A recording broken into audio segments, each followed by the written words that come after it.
Hi, class. Today I am going to read chapters 9, 10, and 11 of The Janitor's Son. If you haven't already, please subscribe to this channel and click the bell notification so that you can be informed of future videos. I know we have a lot of catching up to do. So today is chapter 9, Boy Territory. Jack's mom had known her husband since they went to Huntington High School together. Helen Parkman had first met John Rankin when he was in 11th grade and she was in 9th. She had watched him catching touchdown passes for the Huntington Heralds during high school football games. She had seen him at dances with his girlfriend, a cheerleader. She had seen him in washing cars on Saturday at his dad's used car lot. Helen Parkman had watched John Rankin from a distance. They knew each other, but they had never really been friends, not back then. John's family had some money, and they lived on the nicer side of town. Helen's family didn't. It was as simple as that. John Rankin was a golden boy, one of those kids most likely to succeed. Then one day in the spring of 1967, just 2 months before his high school graduation, John Rankin disappeared. He had joined the Army.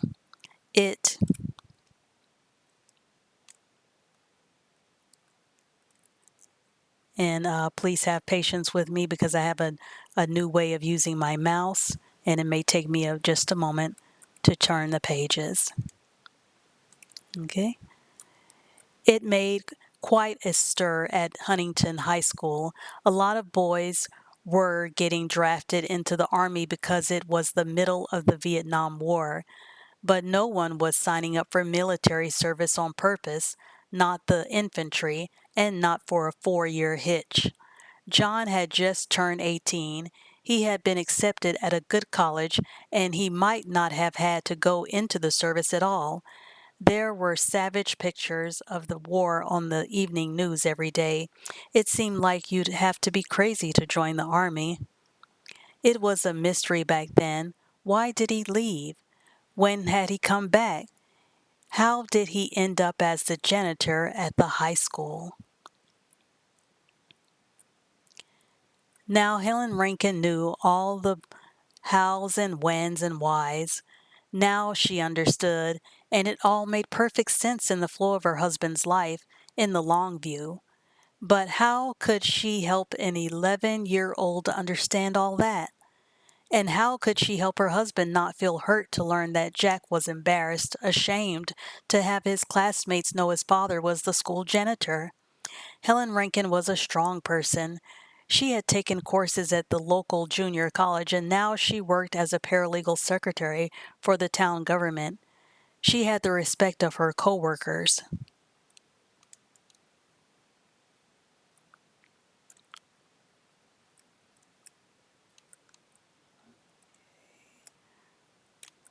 Let me scroll up. Okay, so she had the respect of her coworkers and her boss. She took good care of her kids, and she and her husband made a good home for their family. The only thing that made Helen feel helpless was this: being caught between her husband and her son. She had a name for the feeling. Helen Rankin was lost in boy territory. When John Rankin's pickup pulled into the driveway at 6:15, everybody in the house heard it. For Jack, it meant that the rest of his jury had arrived. And when they say jury there, Jury, they're referring to like the jury in a courtroom. So the author of this book is kind of referring to Jack feeling like he's on trial. Excuse me. For Jack, it meant that the rest of his jury had arrived. For his sister, it meant that there would be more drama, more adventures, and spying. For his mom, it meant that a delicate balancing act was about to begin. Helen Rankin looked through the window over the sink. John didn't get out of the truck right away. When he did, he looked tired. She met him at the back door with a hug and a kiss. He smiled and held her at arm's length. "So how's my best girl?" She smiled back and said, "I've been better. I hear from Mr. Ackerby that you've got a new assistant for the next 3 weeks."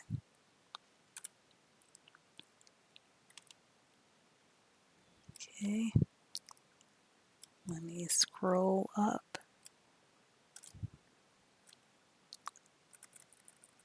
Helen hadn't been planning to bring up the subject so soon, but it seemed the most honest thing to do. No sense pretending they weren't both thinking about it. Following his wife up the steps to the kitchen, John said, "That's a fact. Jack cleaning the desk he gummed up today. Jack cleaned the desk he gummed up today. Took him most of an hour, but he did a good job. Course, the shop's a wreck, and I hate to think what his clothes are like. I've never seen such a mess." John pulled out a chair and straddled it. So that means he's sitting facing the back of the chair. Okay, hold on a second. Okay, hold on. John pulled his note from Mr. Ackerby out of his shirt pocket and tapped it on the chair back. "Well, the vice principal says it was just vandalism, but I think there's more to it, don't you? And you know what? I helped Ackerby plan and organize that move all that summer. So you think he could put two and two together? I don't think that guy has it figured out that Jack's my son." Helen kept peeling carrots, but turned and nodded toward the table. "I'm sure he doesn't know yet. That's the note. I'm sure that's the note to the parents." Helen went to the refrigerator and got out a head of lettuce, glanced at John's face as he opened the second letter, and started to read.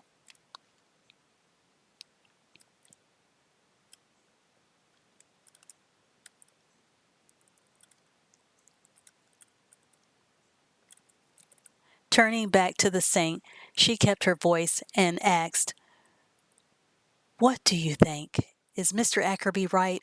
Do you think Jack was angry?" John Rankin didn't answer right away. Helen wasn't sure what was coming. This was boy territory. John started slowly. "Here's how I see it. We know Jack had to do it on purpose, and he knew a desk that messy would end up down in my shop. So I'm guessing that Jack's mad at me. It's been like he's wanted nothing to do with me for a long time. He hasn't said a word to me at school so far, not until last Monday." Then John told Helen about cleaning up the floor and saying hi to Jack in his math class, and about the collision in the hall. "It was the perfect opening," Helen said. "John, I think Jack was very embarrassed by that. I think that solves the mystery." John spoke slowly.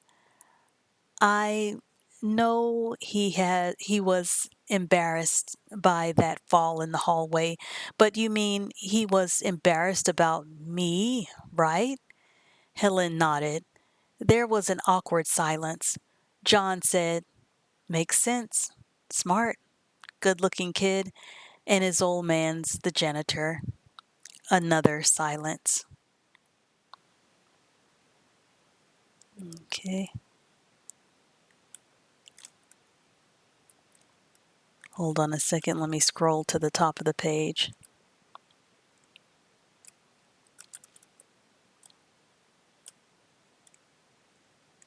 I'm using my keyboard as a mouse. This is the only way I can use my computer, so it's a little bit slower process.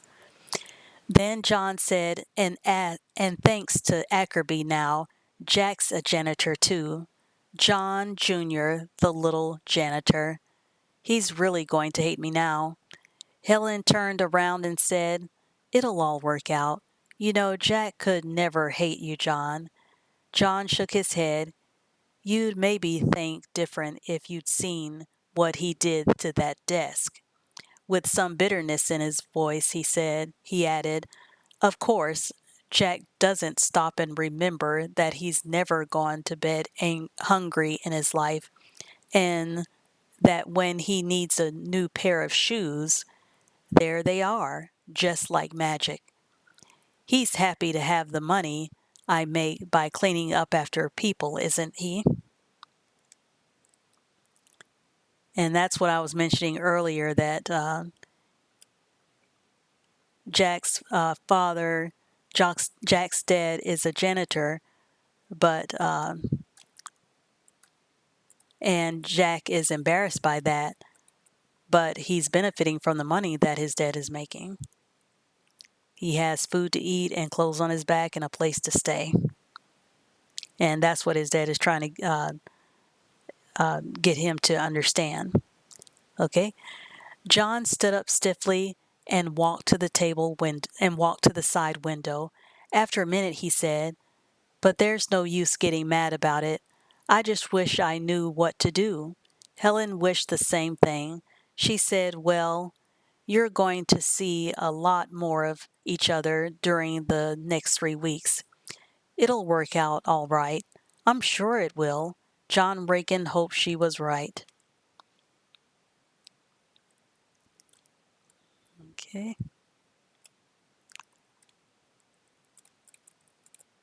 Chapter 10, Rumors. So let's see if it is going to work out. Jack couldn't believe it. Dinner was a breeze. No yelling, no angry silences. His dad seemed a little quieter than usual, but that was about it. Jack kept quiet too. There was some chit-chat about school assignments and grades. Mom had some news about Aunt Mary and Uncle John driving up from Des Moines to visit at Thanksgiving. Ordinary dinner talk with Mom doing most of the talking. Lois was disappointed. She had been hoping for fireworks, a major scene with red faces and everybody spitting mad. Just once, she wanted to see a big family blow up, with Jack as the target, of course. She stabbed her fork into the last piece of macaroni on her plate, ate it, drained her milk glass, and asked to be excused from the table. As bedtime approached, Jack took inventory. He wasn't grounded. He still had full telephone privileges.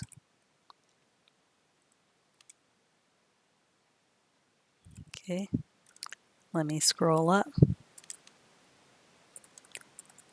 His allowance was intact. Jack was pretty sure he could even get away without paying Lois her hush money. It was almost like nothing had happened. Jack was expecting a long, serious talk at bedtime, but it didn't happen. Mom said she was sure he had learned his lesson, and Jack said he was sure he had. She kissed him on the forehead, tucked the covers around him, and said, "Sweet dreams," and shut his door. Down the hall, Jack heard his dad open Lois's door and say, "Good night, sweetheart." And he heard Lois say, "Good night, Daddy." "Little Miss Perfect," Jack muttered. Then Jack heard his dad's footsteps come toward his door. He thought, "Oh boy, here he comes." He braced himself and quickly decided to pretend he was asleep. The footsteps stopped. Then they began again. But his dad had turned around. Jack listened until his dad started down the stairs. "That's fine by me," Jack said aloud to himself. "The last thing I need is a little sermon from the Broom King." So the public part of Jack's long Monday ended. But Jack's private day wasn't over. He lay awake for almost an hour. Wow. He calls his dad the Broom King. That is so disrespectful. And he probably laid awake most of the night because I would think that Jack feels guilty about the way that he's treating his dad. And notice that he mentioned that his dad normally says goodnight to him. And so he probably is wondering if his dad is mad at him about about him being embarrassed about his dad's uh, type of work that he does with being a janitor. Tuesday was coming. Jack looked at his alarm clock. The bus would arrive at his corner in exactly 10 hours and 12 minutes. No, 11 minutes. On Tuesday, he'd have to go back to school, back to the scene of the crime. Oops, oh my goodness. Sorry about that. Okay. And again, the author of this book is once again referring back to a courtroom scene when he says back to the scene of the crime. Okay. Okay, I think I'm on the right page now. Okay, let's just start here. Tuesday morning came right on schedule. The bus ride was uneventful, which was good. Jack needed to be on time so he could get rid of the letter his mom and dad had signed. He had to get it back to Mr. Eckerby. Jack didn't go to his locker. He went right to the office, arriving there just as the sixth grade buses were pulling up at the curb on Main Street. Jack chose that moment on purpose. He knew that Mr. Eckerby always met the morning buses out front. He walked up to the school secretary's desk and said, "Excuse me, Mr. Eckerby," said I had to bring this letter back to him. Okay.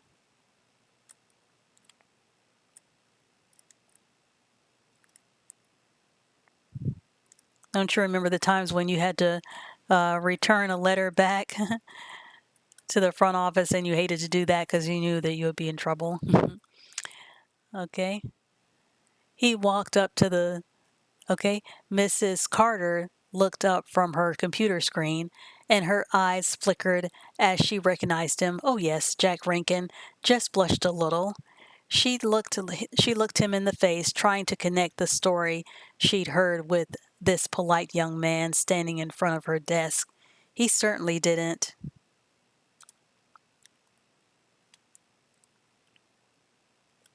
Let me scroll up. Okay, so he certainly didn't look like a troublemaker to her. Still, she thought, looks can be deceiving. Mrs. Carter held out her hand. "Mr. Ackerby's not here right now. Leave it with me, and I'll be sure he gets it." Jack handed it to her with a polite smile, said thank you, and left. Easy as pie. Jack had passed the note return test with flying colors.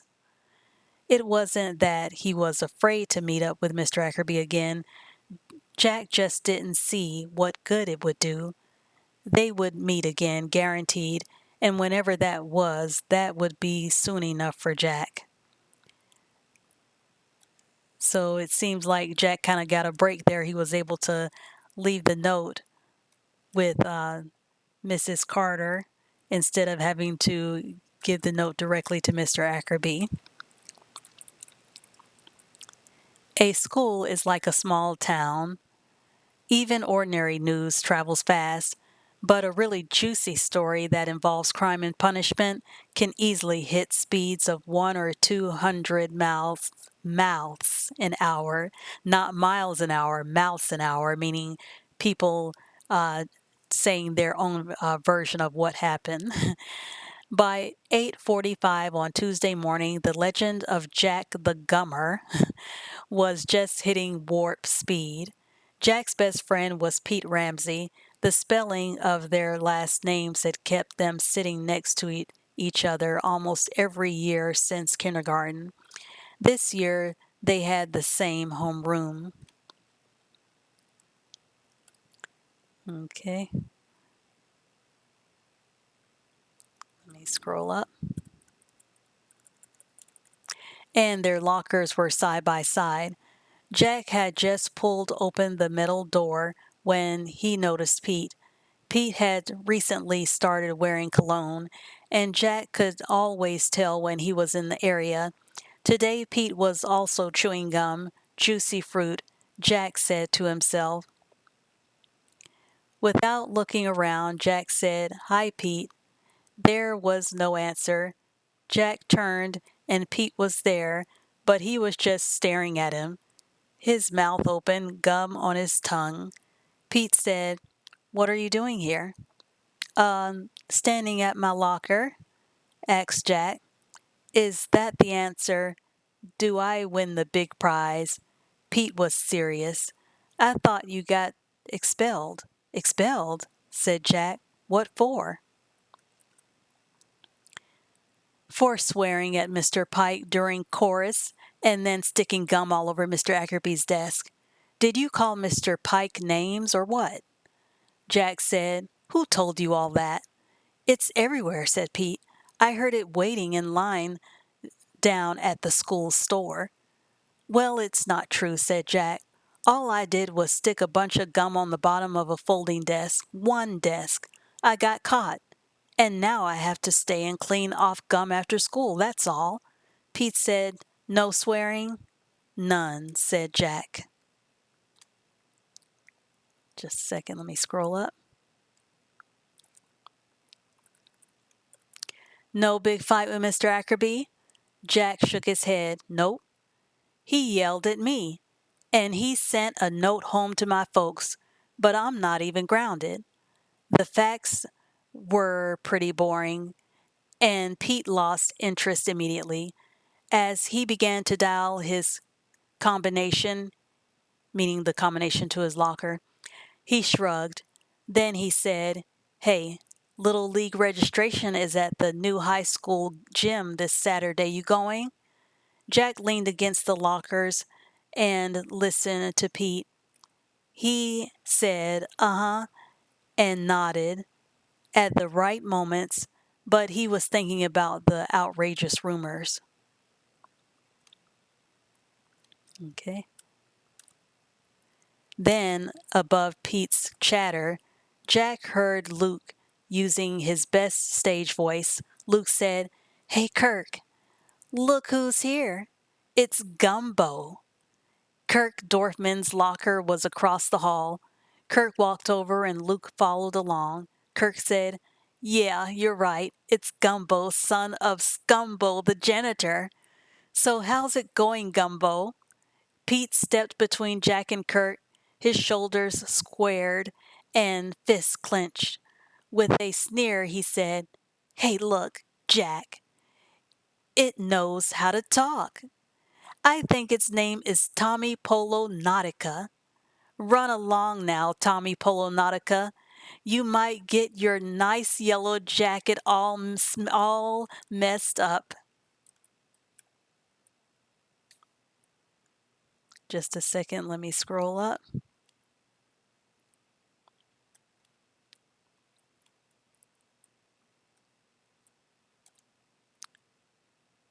And I appreciate you all being patient with me on this. Pete was not kidding, and Kirk knew it. "Sure," said Kirk, "no problem. We were just leaving anyway, right, Luke? We want to go watch the janitor fold up the tables in the cafeteria." Luke said, "Yeah, because he's so talented. You know, see you guys later." Pete and Jack watched them until they turned the corner at the end of the hallway. "Dirt bags," said Pete. "Yeah," said Jack. "Grade A jerks." "Thanks, Pete." From what Pete had said about the rumors, Jack didn't know what to expect for the rest of the day. But homeroom was normal, and the morning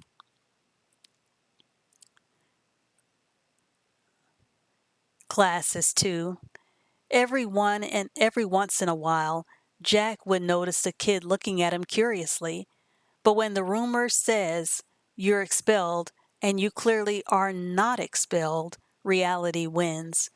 Still, as he headed up the stairs after lunch, Jack thought he saw two seventh grade teachers giving him weird sideways glances. Figures, he thought. Teachers gossip too. After school, there was a note for Jack taped to the door of the supplies closet in the workshop. It was from his dad. Just a second, let me scroll up.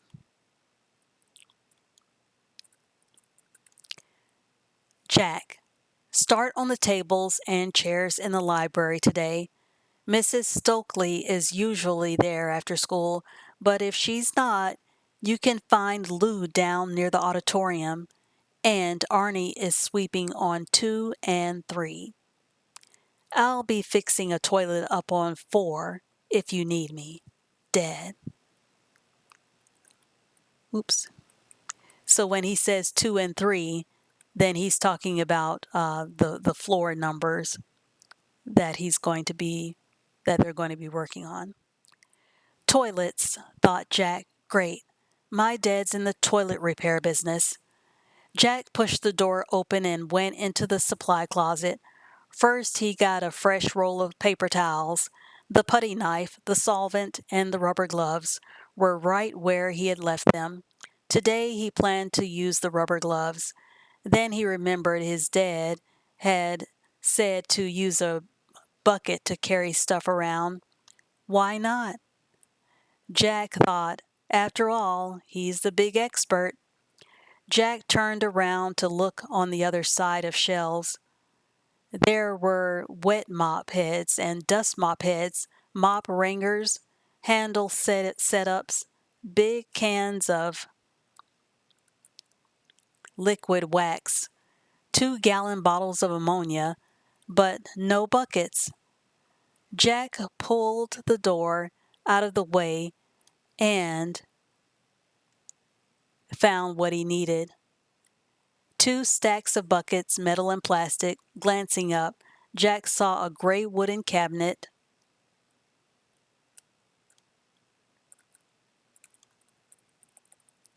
hanging on the door. It had been hidden behind the open door, shallower than a medicine cabinet. It came out only about 2 inches from the wall. It was almost 3 feet wide and had hinges on either side so the doors could open out from the center. A hasp and a padlock held the cabinet door shut. It was an unusual padlock, the old kind, round and made of solid brass with rivets and a little flap on the side to cover the keyhole. Jack pushed the door of the closet out of the way to let the light shine on the lock. As he took half a step forward to get a closer look, Jack discovered something interesting. The old brass lock was not snapped shut. Just a second. Let me scroll up. I think this is chapter 11. Chapter 11, Open Sesame. Don't you remember people saying open sesame before the elevator doors would open? They would say you have to say open sesame. That's what that reminds me of. Sorry, I scrolled down slightly too far. Hold on. An open lock is a temptation for some people. For Jack, it was more like an invitation. It wasn't like he was cracking a safe or robbing a bank. He was only interested in the lock at first. He pulled on it, and the curved shackle swung open on its pivot. Sliding the shackle out of the loop of the hasp, he turned toward the light to get a better look at the thing. Cool and heavy in his hand, it was like a work of art. Jack flipped it over and read the words engraved on the back, "The Champion Lock Company," and below the name was the patent date, 1898.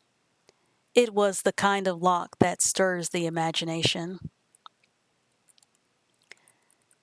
Turning back to the cabinet, Jack was all set to put the lock back just as he'd found it, but almost as an afterthought, he flipped the latch off the doors and pulled on both at once.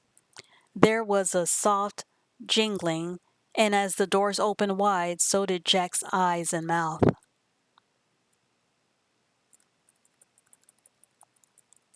Keys. They ran from the top left of the left-hand door to the bottom right of the right-hand door, row after row after row of keys. Jack had found the key safe. Almost every big building has one.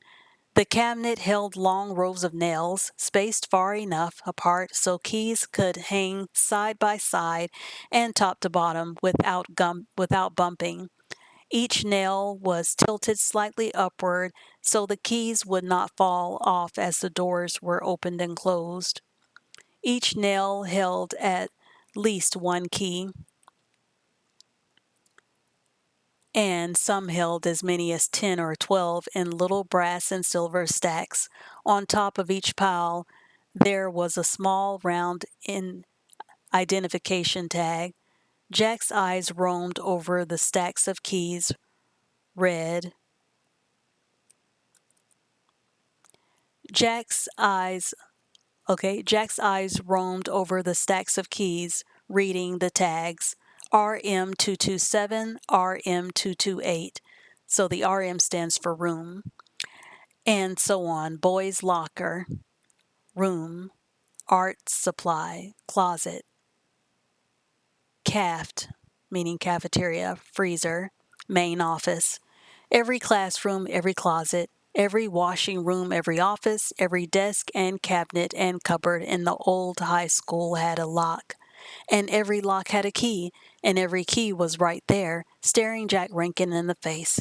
His mind was reeling, and it's a credit to Jack's character that he didn't immediately begin to imagine some real crimes. It would have been so simple. Jack sensed this. It made him uneasy. He was about to close the doors, but then he thought,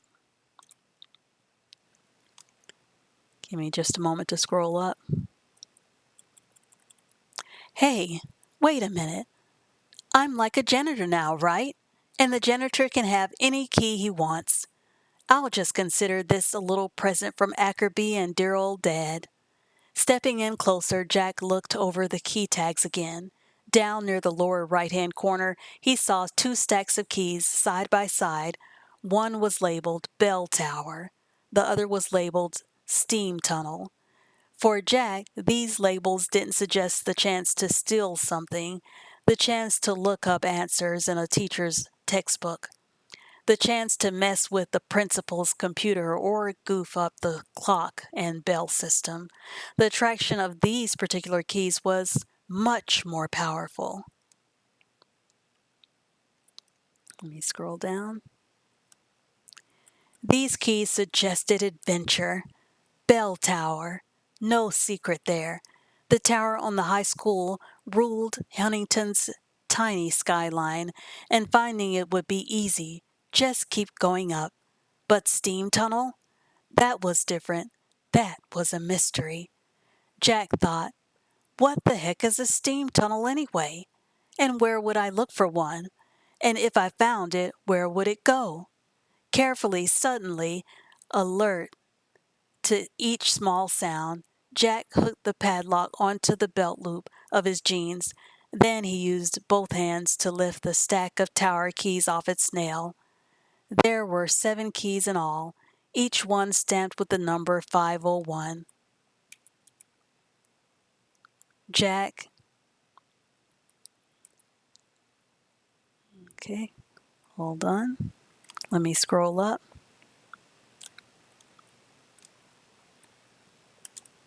Okay. So Jack took the key from the bottom of the stack and then put the other 6 back on the board. He quickly repeated the process for the tunnel keys, taking the 5th one and replacing the remaining 4. The tunnel keys were stamped with the number 73. Stepping back with the 2 keys in his hand, Jack scanned the rows in the cabinet. No one would be able to tell that two little keys were missing, not just by looking.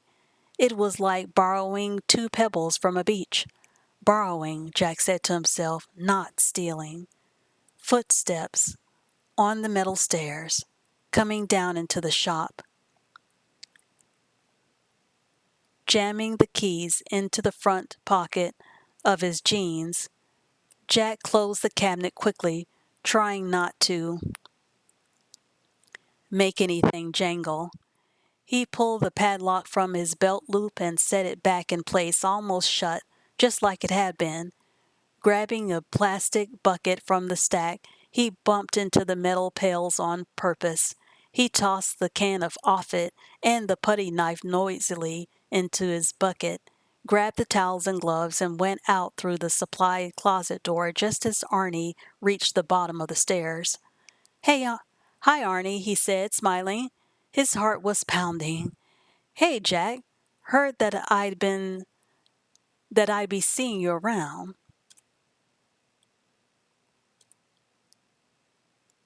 Hold on just a second. Let me scroll up.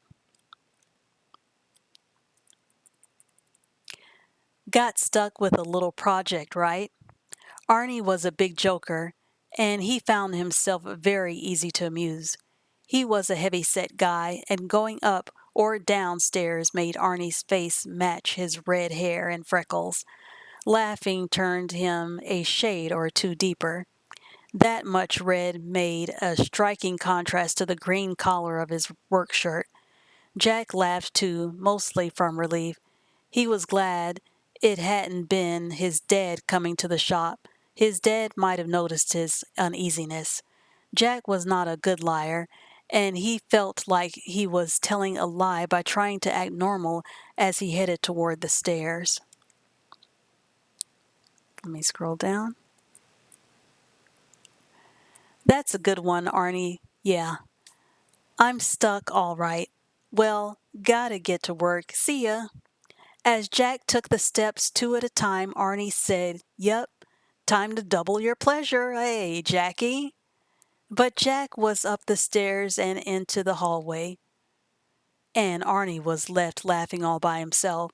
Jack headed for the library up to the second floor, but gum was the last thing on his mind.